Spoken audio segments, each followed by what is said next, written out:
Hello everyone, how are you doing? This is MD Tech here with another quick tutorial. In today's tutorial, I'm going to show you guys how to hopefully resolve if you're coming across an issue with the Google Play Store is crashing, it has stopped, or it's just freezing up on your Android phone. So whether it's a Samsung Galaxy, a Google Pixel, or another kind of phone, in today's tutorial, I have you covered. And without further ado, let's go ahead and jump right into it. So all you have to do is swipe up on your home screen, and you want to select the Settings gear button. And then you want to select the apps tile on this page, and then select where it says see all apps.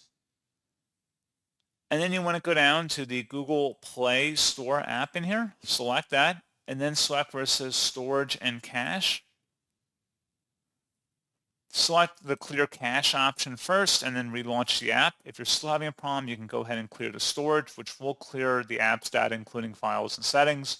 Select delete, close out of here, relaunch your Android phone, and then hopefully the issue has been resolved.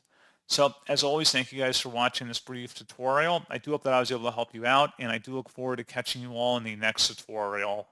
Goodbye.